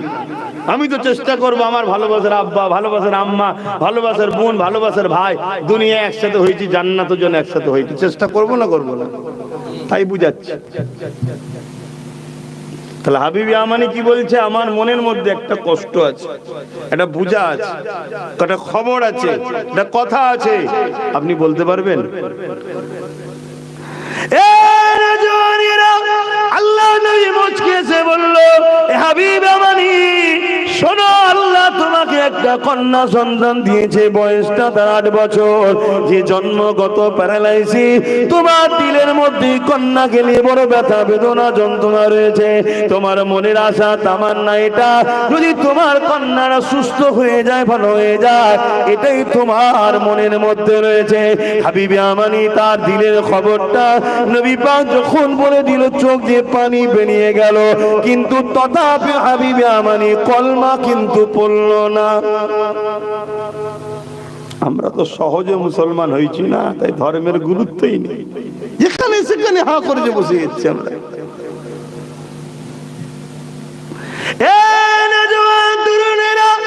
আল্লাহ নবী নবী নবীর কাছ থেকে হাবিব ইয়ামানি বিদায় নিয়ে চলে যায়। যাবার পরে নিজের সামনে যে হাবিব ইয়ামানের দিকে রওনা দিয়েছে। এদিকে ইয়ামানি যখন পৌঁছে যায়, অনেক দিনের রাস্তা, এখনকার সময়ের মতো তো যাতায়াতের সুযোগ ছিল না। ইয়ামানি পৌঁছে যাবার পরে ঘরের দরজায় যখন ডাক দিয়েছে, দরজা যে খুলতে এসেছে, ওই দরজা যে খুলেছে ওটা এখন হাবিব ইয়ামানির কন্যা সন্তানটা। হাবিব ইয়ামানির চোখ বড় বড় হয়ে যায়, অবাক হয়ে দেখতে লেগেছে, আমি ঠিক দেখছি না ভুল দেখছি। ওই সময় দেখতে লেগেছে না ঠিকই দেখছি, এটা আমার কন্যা, যে কন্যাটা প্যারালাইসিস জন্মগত, চলতে পারতো না, দাঁড়াতে পারতো না। আজ আমি হাবিব ইয়ামানি কি দেখছি, আমার কন্যা আজকে সুস্থ এবং নিজে পায়ে হেঁটে হেঁটে দরজা খানা খুলে দাঁড়িয়ে আছে। যুবকেরা, তরুণেরা, হাবিব ইয়ামানি জিজ্ঞাসা করে, মারে কি বাবা, তোমার কি অবস্থা, কি করে হলো? ওই কন্যা তখন বলতে লাগে, বাবা একদিন রাত্রিরে আমি ঘুমিয়েছিলাম, একজন নুরানি ব্যক্তি এসে এমন করে আমাকে বলে, মারে উঠে দাঁড়াও। আমি বললাম উঠতে পারি না। উনি বলতে লাগলো, মারে দিল থেকে একবার মেনে নাও লা ইলাহা ইল্লাল্লাহ মুহাম্মাদুর রাসূলুল্লাহ। এটা বলার পরে বলল, মারে এবারে বিসমিল্লাহ বলে দাঁড়াও। আমি যে বিসমিল্লাহ বলে দাঁড়ালাম, আমি দাঁড়াতে পারলাম, চলতে পারলাম, এমন করে কেমন করে আমি হাঁটতে শুরু করে দিলাম। হাবিব ইয়ামানি চোখ দিয়ে পানি গড়াতে লেগেছে। ওই মহিলাটা বলতে লেগেছে, কন্যা বলতে লেগেছে, বাবা জান একটা কথা তিনি বলে গেছে আপনাকে জানাবার জন্য, যে তোমার বাবা এলে জানিয়ে দিও খুবই শিগগিরই তোমার আব্বা হাবিব ইয়ামানি তিনিও এই কালেমা খানা পড়ে নেবে। আরো জোরে বলুন সুবহান। যুবকেরা, তরুণেরা, হাবিব ইয়ামানি মেয়েকে জিজ্ঞাসা করে, মার একটু বর্ণনা দাও, ওই নুরানি ব্যক্তিটাকে কেমন দেখতে ছিল? হাবিব ইয়ামানিকে তার কন্যা বলে। হাবিব ইয়ামানি শুনে কান দিয়ে আর চোখটা বন্ধ করে ওই আবু কুবাইস পাহাড়ের ধারে আমার নবীর সঙ্গে যে কথা হচ্ছিল, আমার নবীর সঙ্গে হাবিব ইয়ামানি মিলায়। কন্যা বলে আর চোখ বন্ধ করে মিলায়, মিলতে মিলতে মিলতে হাবিব ইয়ামানি দেখাইল এটা অন্য কেউ নয়, জিনার দরবার থেকে আমি এলাম, যিনি আগুনের ইশারা করে চার টুকরো করে আমায় দেখিয়েছিল, এটা হলো সেই মুহাম্মাদুর রাসূলুল্লাহ। আরো জোরে বলুন সুবহান।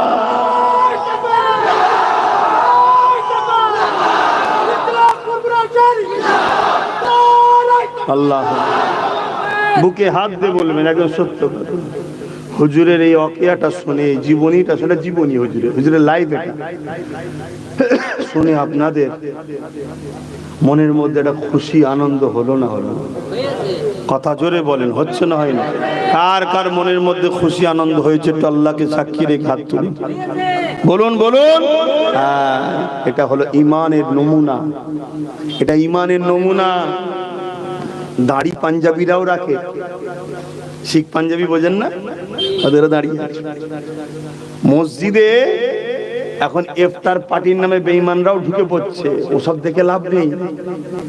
হুজুরের কথা শোনো, শোনার পর চেহারায় হাসি এসছে কি দেখো। হুজুরের দুঃখের কথা শুনে উম্মতের চোখে পানি ছলছল করছে কি দেখো। যদি এই নমুনা পাওয়া যায়, জেনে রেখে দিও তুমি গুনাহগার হতে পারো, তুমি বেঈমান নয়, জান্নাত তোমার জন্যই আল্লাহ বানিয়েছে। জোরে বলুন সুবহানাল্লাহ।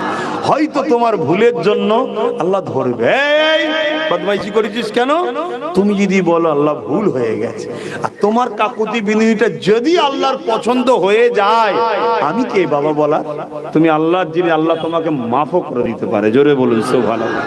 আমি গ্যারান্টি দিতে পারবো না যে তোকে মাফ করবে না, তোকে জাহান্নামে ঢুকতেই হবে, এসব বলার অধিকার আমার নেই। আল্লাহ বলল তোমার বান্দাকে ভয় দেখিয়েছিস খুব, তুই আগে আয়। আল্লাহ বলছে আমার রহমত থেকে নিরাশ হও না। আর তুমি বান্দা হিসাবেও তোমার মনে রাখা দরকার, তোমার আল্লাহ এত দয়ালু, সেই আল্লাহ ছেড়ে তুমি দূরে থাকো কেন যুবক? বলো, এত ভালো কেউ আছে তোমায়? বলো।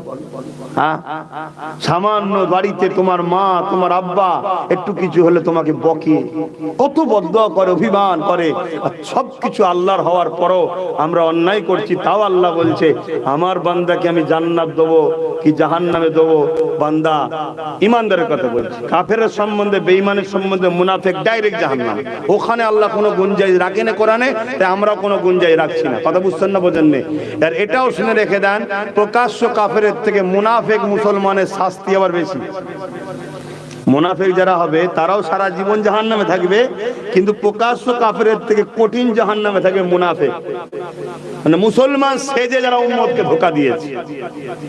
কথা বুঝে আসছে না? এখন তো বড় বড় সব ঘুরে বেড়াচ্ছে, বাপ রে বাপ। আর মুখের ভাষা আমার নবী সম্বন্ধে ছোট বড় কথা, কি কথা বলবো, কি কথা বলবো? এমনও কথা শোনা যায় কেউ আমার রসুলকে রাখালো বলছে। বলো নাউজুবিল্লাহ। High high high. যারা যারা এই কথা শুনবে, যদি সঙ্গে সঙ্গে প্রোটেস্ট না করে, আপনিও কথা বলছেন কেন? আমার নবী অবশ্যই দুম্বা বকরি মক্কা জমিনে যে পশু নবী আমার চড়িয়েছেন। কেন চড়িয়েছেন? আমার উম্মতের একদল গরিব হবে, তাদেরকে এই কাজ করতে হবে, সে যেন নিজেকে ছোট না মনে করে। আরে আমার হুজুর তো এই কাজ করে, যত হুজুরের সুন্নাত মনে করে করবে, সে যেন নিজেকে ছোট না মনে করে। তা বলে তুমি রসুলকে রাখাল বলে দেবে? কিন্তু এমন সব এখন মুরিদ হয়েছে, এমন সব ভক্ত হয়েছে, আমার মাওলানা বলেছে তো ও ভুল বললো ঠিক আছে, আমার আব্বাস সিদ্দিকী তো ও ভুল বললো ঠিক আছে, আমি আমার ভালোবাসার মানুষদের বলে দিই। ওইভাবে আব্বাসকে ভালোবেসিনি, অন্ধর মতো। অন্ধর মতো ভালো যদি কাউকে বাঁচতে হয়, সেটা একজনই, আমেনার লালকে ভালোবাসো। জোরে বলুন সুবহানাল্লাহ। বাকি সবাইকে দেখতে হবে বাপ, বাকি সবাইকে ট্রাই করো। আমি আমার ক্ষেত্রে আমার ভালোবাসার মানুষদের বলে যাই, অন্ধ হওনি। আব্বাস সিদ্দিকী যদি কখনো, মানুষ হতে পারে আমার কোনো কথা একটা ভুল হয়ে গেল, আপনার উচিত সম্মানের সাথে বললেন, ভালো যখন বাসেন, যে ওই কথাটা আপনি হুজুরের সামনে বললেন, এটা তো বিয়াদবি হলো, এটা কেন আপনি বলবেন? আপনি ঘুরিয়ে বলুন। আমি যদি সঙ্গে সঙ্গে বলি, হ্যাঁ রে ভাই ভুল হয়ে গেছে, আমি তওবা করে নিচ্ছি, ইয়া রাসূলুল্লাহ আপনি আমাকে ক্ষমা করে দেন, তোমার উচিত আমার সঙ্গে প্রেমের সম্পর্ক রাখা। আর তখন যদি বলি না আমি ঠিক বলেছি, তখন তোমার উচিত আমাকে ছেড়ে দিও। কেন আব্বাস আগে নয়, নবী আগে। কিন্তু এখন ভক্ত এমন হয়ে গেছে, আমার হুজুর বলেছে ভুল বললো ঠিক, আমার মুফতি বলেছে ভুল বললো ঠিক, আমার বক্তা যখন বলেছে ভুল বললো। আরে মাওলানা মুফতি মাওলানা দিয়ে, পীর সাহেব দিয়ে হুজুর বাঁচুনি, হুজুরকে সামনে রেখে সবাইকে বাঁচুন। নবীকে মডেল বানাও, নবীকে সামনে রেখে সবাইকে দেখো, নবীকে মডেল বানিয়ে আমাকেও দেখো। আব্বাস সিদ্দিকীর কথাবার্তা, উঠা বসা, চাল চলনে হুজুরের বিরুদ্ধে যাচ্ছে না তো, হুজুরের সঙ্গে আমাদেরকে দূরে সরাতে চাইছে না তো, নবীর সামনে গুস্তাখি করছে না তো। যদি করে, আব্বাস জেলার সাহেবই হোক, তাকে বাদ দাও। কথা শুনছেন তো নাকি? আমি সবাইকে উদ্দেশ্য করে বলছি, যদি লিবার হয় লিন, আলহামদুলিল্লাহ, দেখা জান্নাতে হবে। বলুন ইনশাআল্লাহ। আর যদি নিতে না পারেন, জিতে নিতে না পারেন, কোরআন সত্য, আল্লাহ সত্য, নবী সত্য, চ্যালেঞ্জ দিচ্ছি, জাহান্নাম ছাড়া অন্য কোনো জায়গা পাবেন না। তাহলে আমার আল্লাহ কারো বাপের জন্য জান্নাত করেনি, মুহাম্মদ রসুলের গোলামদের জন্য জান্নাত করেছে। যে মুহাম্মদ রসুলের নয়, সে পীরের বেটা হোক আর যে লাশাবি হোক, কারোর জন্য রেহাই নাই। শুনছেন তো নাকি? হ্যাঁ। অতএব সম্মানের সাথে দাদা হুজুরের আওলাদ আব্বাস সিদ্দিকী মিস্টেক করেছে, আপনি সম্মানের সাথে বলুন। আপনার বলাতে হতে পারে তো আমি পরিবর্তন হয়ে গেলাম, তাহলে আমি তো বেঁচে গেলাম। আর আপনি না বলাতে আমি পরিবর্তন হচ্ছি না, আমি সেই ভুলের উপরেই থেকে যাচ্ছি, তাহলে আমি তো জাহান্নামী হচ্ছি। আপনি চান আপনার পীরের বাচ্চা জাহান্নামী হোক? খবরদার, আমার নবীর শানে ভাষা বুঝে বলতে হবে। একটা কথা এবার বলি, শুনুন। আল্লাহর কোরআনে আল্লাহ বলছেন আমাদের গলার আওয়াজ যদি, ও বাবা হয়ে গেছে, 8টা বেজে গেছে, এটা বলে দিই, আমাদের গলার আওয়াজ যদি আমার নবীর গলার আওয়াজের কথার উপরে যদি উঠে যায়, আল্লাহ জীবনের আমল বরবাদ করতে দেবে। এটা শুনেছেন সবাই? কখনো চিন্তা করেছেন জীবনের আমল কাদের বরবাদ হয়? আচ্ছা, কেউ কোনো একটা ছেলে ধরুন নামাজ পড়েছে জুম্মার দিনে, আমাদের ছেলেরা পড়ে না পড়ে না? আল্লাহ কারে পড়ে, আলহামদুলিল্লাহ। তোমার ভাইদের বলো 5 ওয়াক্ত পড়ো, 5 ওয়াক্ত পড়ো। আল্লাহকে সেজদা দাও, তোমার অন্তরে শান্তি পাবে। আল্লাহকে সেজদা দাও, আল্লাহ খুশি হবে যে তোমাকে মানুষ করে এখনো বাঁচিয়ে রেখেছে। সেজদা দাও আমার ভাইরা, বোঝো, বোঝার চেষ্টা করো, আল্লাহ খুশি হবে, সেজদা দাও। তা জুম্মার দিন দেখ, ধরুন একটা ছেলে জুম্মার দিন নামাজ পড়েছে, আর শনিবার দিন ওই ছেলেটা, হালকা বয়সের ছেলে, এলাকায় কোনো জায়গায় ফাংশন হচ্ছিল, সেখানে ফাংশনে গেছে। ওই ফাংশনে যাওয়ার জন্য কেউ নামাজের নেকি কেটে নেবে আল্লাহ? একটু বলেন না গো। আপনারা তো অজ অনেক শুনেছেন, আপনারাও ছোটখাটো মলি সাহেব হয়ে গেছেন এখন, অজ শুনে শুনে ছোটখাটো মলি সাহেব হয়ে গেছে। নেকি কি কেটে নেবে? কাটবে না। আচ্ছা, ধরুন একটা ছেলে 5 ওয়াক্ত নামাজ পড়েছে বা রোজা রেখেছে, 1 মাস রোজা রেখেছে, আবার ছেলেটা কোন একটা সময় একটু সিনেমা দেখেছে, শুনছেন? হালকা বয়সের ছেলেটা করে ফেলে, আল্লাহ হিদায়াত করুক, আল্লাহ আমাকে আমাদেরকে হিদায়াত করুক, বলুন আল্লাহুম্মা আমিন। ও সব জায়গায় যেতে নাই, তওবা করো, পরিবর্তন হও, হয়ে গেছে, তওবা করো, আল্লাহ ভালোবাসবে। তো এর জন্য কি ওর রোজার নেকি কেটে নেবে আল্লাহ? না, কাটবে না। কিন্তু কি বলছে আমার হাবিবের কথার ওপরে যদি তোমাদের গলার আওয়াজ চলে যায়, জীবনের আমল বরবাদ হয়ে যাবে। ধরুন একটা 80 বছরের আব্বা, শুনছেন আব্বা জানেরা? 80 বছর বয়স, 70 বছর নামাজ পড়েছে, 70 বছর তাহাজ্জুদ পড়েছে, 70 বার ফরজ হজ করেছে, কি 60 বার করেছে ফরজ হজ। ধরুন 100টা মসজিদ বানিয়েছে, 100টা মাদ্রাসা বানিয়েছে, 1000-এর উপরে মাওলানা মুফতি ছাত্র তৈরি করেছে। এখন তো ছাত্রের গরম চলে, কথা বুঝছেন না? বোঝেন নেই? সব ভালো কাজ না খারাপ কাজ? ভালো কাজ। কিন্তু আমার নবীর কথার উপরে একদিন গলার আওয়াজ উঠেছে, বলুন সব আমল কি হবে?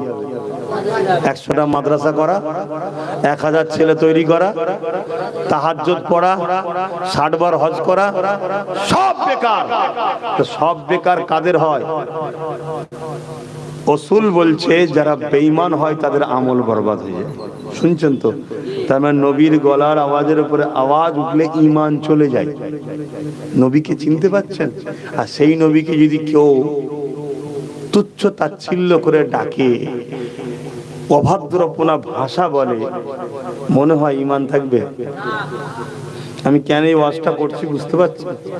কেন আমার যুব সমাজ, আমার দাদা হুজুরের রুহানি বাচ্চারা মাওলানা মনে করে বসে ওয়াজ শোনে, মুফতি মনে করে বসে ওয়াজ শোনে, হাজী সাহেব মনে করে ওয়াজ শোনে, পীর সাহেব মনে করে ওয়াজ শোনে, বসে বসে শুনছে, ভালো জায়গায় গেছে, সুবহানাল্লাহ দুরূদ শরীফ পড়ছে, ভালো। কিন্তু বাপ ভাইরা, যদি একটা কেউ নবীর শানে ছোট বড় কথা বলে আর তুমি যদি প্রতিবাদ না করো, কি হবে? জোরে বলেন, ঈমান চলে যাবে। আমি এই জন্য বলছি। তবে সেদিন বেশি দূর নয়, সেদিন বেশি দূর নয়, এই মাহফিল গুলো বন্ধ করে দেওয়া হবে। কথা বুঝে আসছে? আল্লাহ আমাদেরকে হিদায়াত দেন, নবীর প্রেম ও আদব আমাদের হৃদয়ে আল্লাহ ভরিয়ে দেন। বোন আল্লাহুম্মা আমিন। আল্লাহ নবীকে কতটা ভালোবাসতে হবে। লা ইউমিনু আহাদুকুম হাত্তা আকুনা হাব্বা ইলাইহি মিন ওয়ালিদিহি ওয়া ওয়ালাদিহি ওয়ান নাসি আজমাইন। অপর হাদিস শরীফ, লা ইউমিনু আহাদুকুম হাত্তা ইয়াকুনা আল্লাহু ওয়া রাসূলুহু আহাব্বা ইলাইহি মিম্মা সিওয়াহুমা।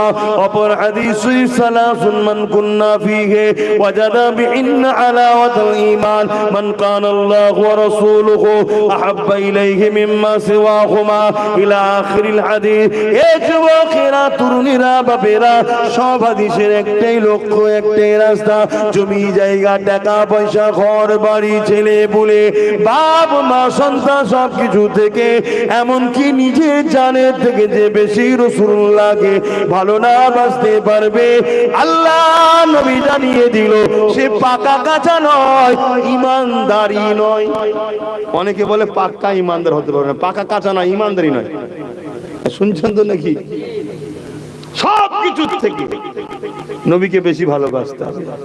একদিকে নবী আর একদিকে আপনার জান। আপনি জান দেবেন না নবী ধরবেন? আপনাকে জানটা দিতে হবে, তবে ইমানদার।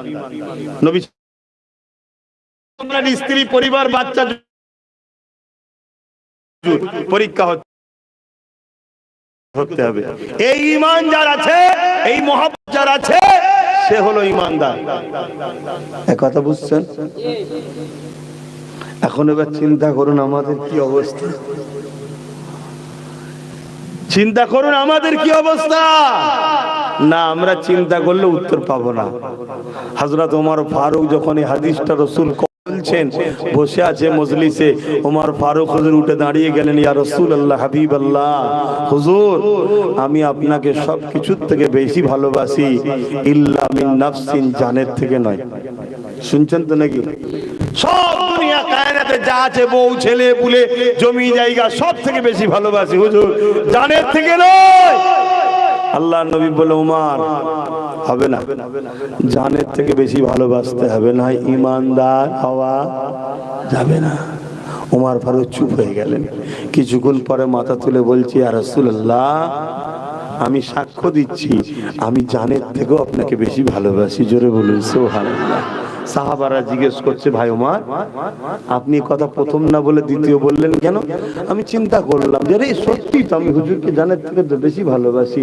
কেন হুজুরের উপরে কেউ যদি আঘাত দেয়, ওমর তো নিজেকে ঢাল করে দেয় হুজুরের, আমার জান যাই যাক, হুজুরকে না লেগে যায়, এটাই তো হুজুরের জানের থেকে বেশি ভালোবাসা। জোরে বলুন সুবহানাল্লাহ।